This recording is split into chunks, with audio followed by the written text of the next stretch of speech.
Terlepas dari kontroversinya yang nggak masuk akal, sampai-sampai trailernya Ironheart mendapatkan bom dislike, di sini pun gue mencoba untuk netral dan nggak masuk ke grup manapun ya. Karena jelas sekali mereka itu kesel bukan karena Ironheart ini mencoba untuk menggantikan Iron Man, tapi karena emangnya warna kulit tokohnya, dan juga karena ia perempuan. Hal ini pun sudah terjadi di film-film Marvel sebelumnya, seperti The Marvels, lalu juga Captain America yang baru. Kalian jangan nyangkal ya, alasannya kenapa. Padahal filmnya masih asik loh untuk ditonton, meskipun ekspektasinya harus dikecilin ya. Tapi dunia itu masih sakit nggak bisa nerima perbedaan, dan mereka sendiri pun nggak mau ngajak sama diri mereka sendiri gitu loh. Oke, gue sendiri masih excited ya saat tahu serialnya Ironheart sudah muncul di Disney Hotstar hari ini. Rasa penasaran gue masih ada sejak ia pernah berkunjung ke Wakanda di film Wakanda Forever ya. Kira-kira apa ya yang akan dilakukan oleh Riri Williams, seorang remaja yang masih sangat muda dan sangat pintar bahkan sudah masuk ke MIT.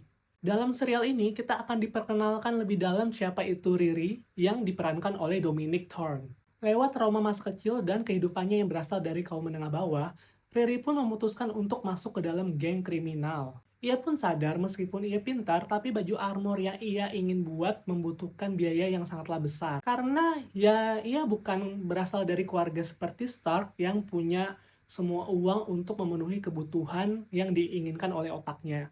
Sebenarnya di sini ya, kita itu diperlihatkan mengapa kita bisa jatuh cinta untuk pertama kalinya terhadap film Iron Man. Baju armor yang dibuat oleh Riri ini masih dalam kumpulan besi dan perangkat keras, bukan dari teknologi nano yang dimiliki oleh Tony Stark dan juga Spider-Man di film terakhirnya ya.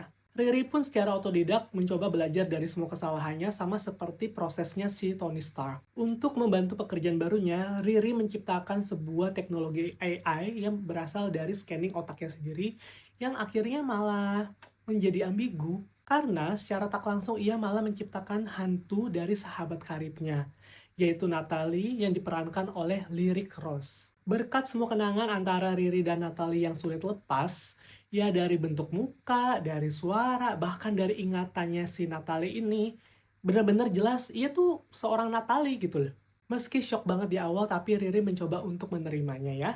Oke, balik lagi ke pekerjaan barunya dalam kelompok kriminal yang nanti ujung-ujungnya malah menjadi musuh utamanya. Diketuai oleh Parker Robbins dan diperankan oleh Anthony Ramos, ia adalah The Hood.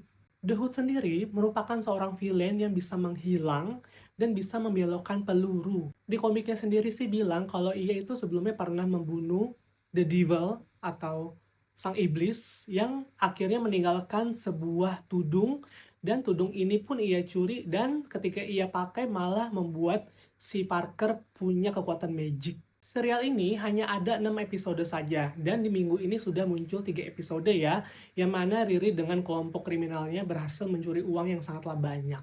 Dan di episode terakhir yang akan tayang minggu depan, itu harusnya merupakan sebuah pertempuran antara baju besinya Riri dengan kekuatan magisnya si Parker. Sebenarnya ada tipu-tipu sedikit di serial ini. Kalau kalian lihat trailernya, kalian akan menemukan sebuah nama besar yaitu Ryan Coogler, sutradara dari Black Panther dan Black Panther Wakanda Forever, yang mana ia itu seolah-olah adalah kreatornya, padahal bukan, ia hanya duduk di bangku eksekutif produser di sini.